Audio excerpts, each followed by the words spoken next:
16 مارچ 2024 عیسوی بمطابق 5 رمضان المبارک 1445 ہجری بمقام سینٹ روز پبلک اسکول روزہ عنوان پر مشاعرے کا اہتمام و انصرام ہوا۔ صدارت کے منصب کو استاد شاعر محمد فاروق جاذب نے رونق بخشی۔ نظامت کی باغ ڈور شاعر و صحافی رضوان احمد فاروقی کے ہاتھ میں رہی۔ 1 درجن سے زائد شعراء نے اپنا تازہ و تازہ کلام سنا کر مشاعرے کو مقصدیت کی سند بخشی۔ نصف شب سے رات 3 بجے تک مشاعرہ چلا۔ اس موقع پر زبیر انصاری اور منصور خان صاحبان نے سحری کا اہتمام کیا اور شعراء کا شکریہ ادا کیا۔ نیز ملت مسلمہ کا درد رکھنے والے عالم دین مولانا منت اللہ رحمانی کو عزت و احترام سے یاد کیا گیا۔ چمکتا دیکھ لیتے ہیں، یہ تو جناب عبداللہ صاحب، بہت اچھی شاعری سے نوازا آپ نے، اور متبرری کا آغاز ہو چکا تھا، مزید اس کو آپ نے ایک کمی تھی اس کو دور کر دیا نعت رسول پڑھ کے۔ بہتر ہے کہ ہمیشہ کوئی ایک ایسا بھی شاعر ہم لوگ ہو جو نعت پڑھا کرے، جیسے مولانا یقین نے ایک زمانے میں توبہ کر لی تھی غزل کی شاعری سے، تو ہم لوگوں کو یہ امید بندھی تھی کہ حمد و نعت کا کوٹا ان کو دے دیا جائے گا، لیکن وہ بعد میں پھر بگڑ گئے۔ اب وہ ہماری محفلوں سے بھی دور ہو گئے اور وہ غزل میں آتے ہیں، اور غزل کا آج نہیں آئے وہ۔ اس سے پہلے بھی کئی بار انہوں نے کہا کہ اس میں ترنم سیٹ نہیں ہوگا، تو ترنم کے لیے ہم لوگ شاعری تھوڑی کرتے ہیں، ترنم سیٹ ہو جائے سبحان اللہ، ورنہ شاعری ہی کافی ہے۔ بھئی راحت اندوری منور رانا راحت تو پہلے ترنم سے ہی پڑھتے تھے، لیکن جب سے ان کا شعور بالغ ہوا اور تحت میں آئے، پھر ترنم والوں کی دکان بڑھا دی۔ کرش بیالی نور بھی ترنم سے کلام پڑھتے تھے، لیکن ایک مرتبہ فراق گورکھپوری نے اپنے خاص منچلے انداز سے ان سے کہا کہ نور گا کے پڑھنا، شعر اچھا ہو جائے گا۔ تو نور صاحب بھی حساس تھے، شاعر تھے، انہوں نے کہا انشاءاللہ یہ مشاعرہ آخری ہے، اب کہنے کیا آپ کبھی نہیں پڑھو گے؟ کہنے کہ پڑھیں گے لیکن ترنم نہیں پڑھیں گے۔ پھر تحت کو اتنا انہوں نے سجا سوال لیا، اس لیے کہ علامہ فضل نقوی کے وہ شاگرد تھے، تو جہاں سے آئے تھے جس دائرے سے، وہاں کم از کم پڑھنا تو بچہ بچہ جانتا ہے، تو وہ ان کو مجلسی آداب آتے تھے، انہوں نے اساتذہ کی جوتیاں سیدھی کی تھیں، پھر ایسا تحت پڑھا انہوں نے کہ نور صاحب کی کاپی کرنے والا کوئی نہیں پیدا ہوا۔ اسی طرح منور رانا روز اول تھے، اپنے استاد کی نقل کرتے تھے والی آسی کی، اور والی آسی کو پیچھے چھوڑ دیا، اور پھر یہ بھی کہا کہ بڑے بڑوں کو بگاڑا ہے ہم نے اے رانا، ہمارے لہجے میں استاد شعر کہنے لگے۔ انہوں نے اپنا لہجہ بنایا، اپنی زندگی خود سواری، اور جب تک رہے چھائے رہے۔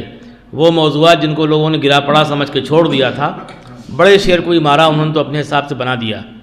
لمحے نے خطا کی تھی صدیوں نے سزا پائی، یہ کب تک پڑھا جاتا؟ اس کے بعد بھی لکیر کھینچنا تھی، اس سے بڑا شعر تو کہنا مشکل تھا، لیکن ایک نیا دائرہ بنایا منور رانا نے، لمحے کا استعمال کیا۔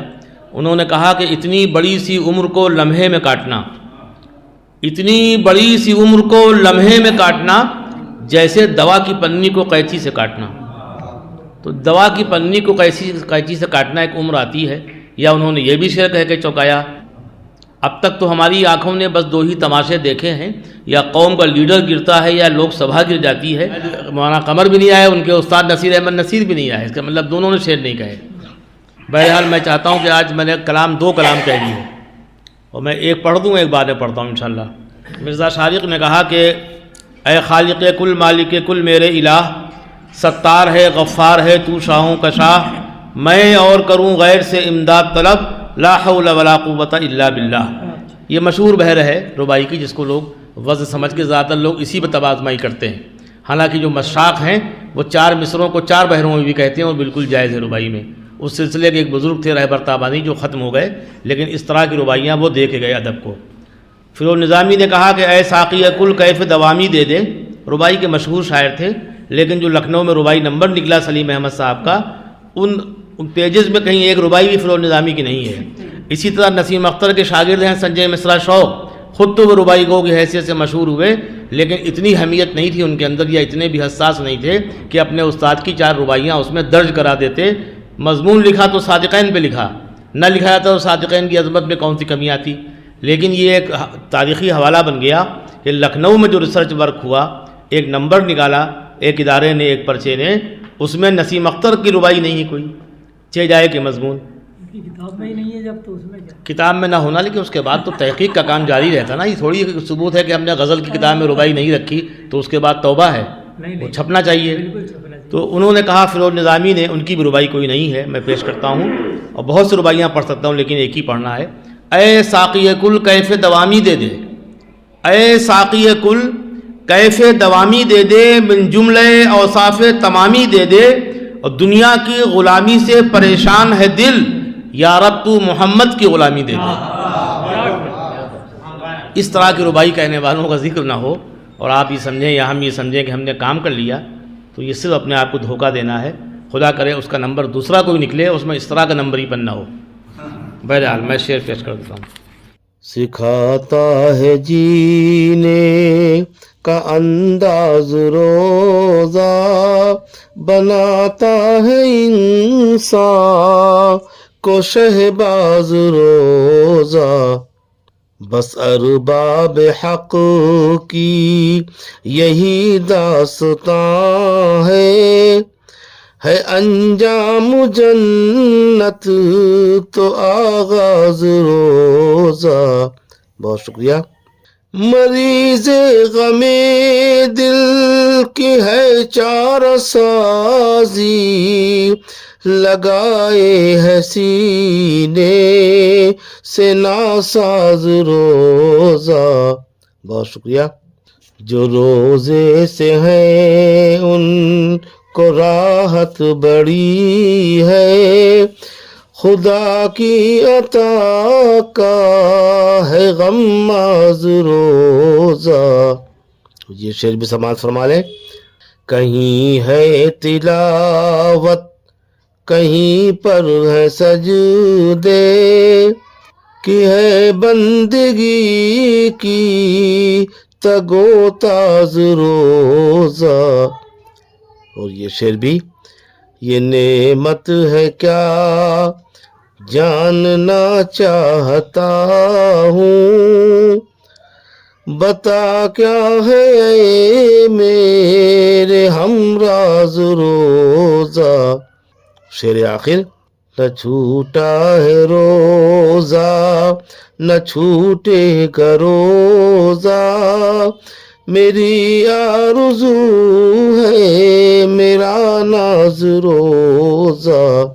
اور اگر آغاز کہیں میرا نام ہوتا حسن اتفاق سے تو یہ شعر بھی بن جاتا۔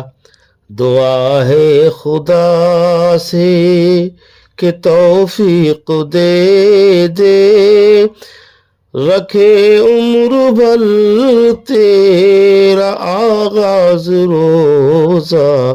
بہت شکریہ۔ تو اگر یہ شاعری واعری آج کرتے تو ان کو یہ قوافی مل سکتے تھے، ان کے لیے بہت سازگار زمین تھی، لیکن انہوں نے کھانے پکانے میں زیادہ توجہ دی، مولویوں کا راستہ انہوں نے شیطانی حرکت کی، مطلب کہ شعر میں آج نہیں کہوں گا اور یہ نہیں کہے۔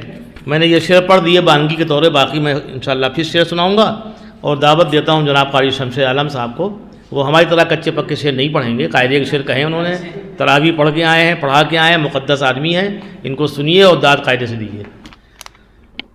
دیکھیے ہر طرف دھوم ہے رمضان کی، آیا روزہ، ہر طرف دھوم ہے رمضان کی، آیا روزہ، ہر طرف دھوم ہے رمضان، ہر طرف دھوم ہے رمضان کی، آیا روزہ،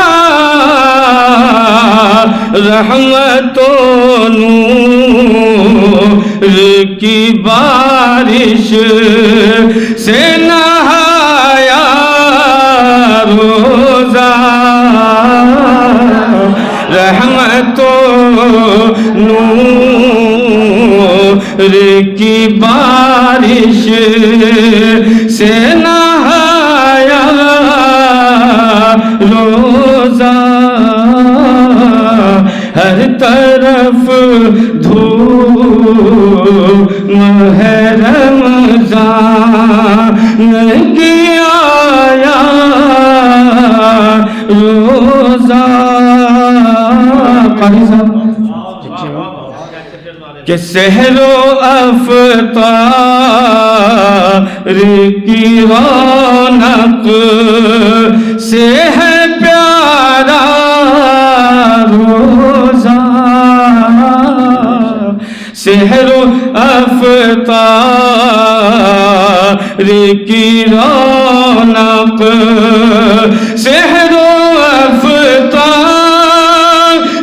کی رونق سے ہے پیارا روزہ، کتنا محبوب خدا کو ہے ہمارا روزہ، کتنا محبوب خدا کو سحر و افطار کی رونق سے ہے پیارا روزہ، کتنا محبوب خدا کو ہے ہمارا روزہ۔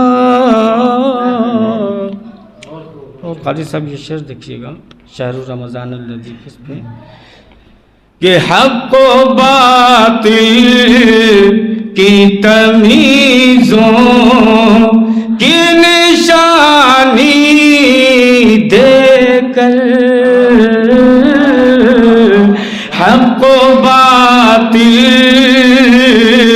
کی تمیزوں کی نشانی دے کر، حق و باطل کی تمیزوں کی نشانی دے کر، ماہ رمضان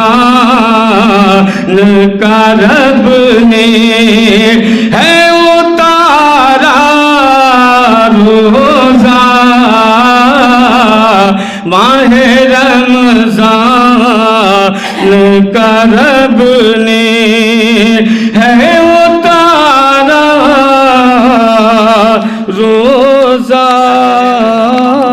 اور یہ دیکھیے گا ایک لکیر کہ اگر کوئی بچہ پہلا روزہ رکھتا ہے تو گھر کے کیا ماحول ہوتے ہیں، کہ ساتھ رونق کہ میرے گھر میں ہے فکر لاحق، ساتھ رونق کہ میرے گھر، ساتھ رونق کہ میرے گھر میں فکر لاحق، میرے بچے نے رکھا آج ہے پہلا روزہ، میرے بچے نے رکھا آج ہے پہلا روزہ۔ بہت اچھا شعر آپ نے دیا کہ سحر و افطار کی رونق سے ہے پیارا روزہ، یہ مطلب تو ہے ہی کتنا محبوب خدا کو ہے ہمارا روزہ۔ بہت اچھا شعر ہے، قابل مبارکباد، پڑھتے بھی آپ خوب ہیں۔ کاش یہ کہ جو اچھے اچھے شاعر ہیں ان کی شاعری مار دی جائے تو ہم لوگ بڑے شاعر بن سکتے ہیں۔ لرن آن لائن کی جانب سے آپ سے بس اتنی التجا ہے کہ ہمارے اس پروگرام کو لائک، شیئر اور سبسکرائب ضرور کریں، ساتھ ہی بیل آئیکن دبانا نہ بھولیں جس سے ہماری ہر ویڈیو آپ تک اپلوڈ ہونے کے ساتھ ہی پہنچ سکے۔ شکریہ۔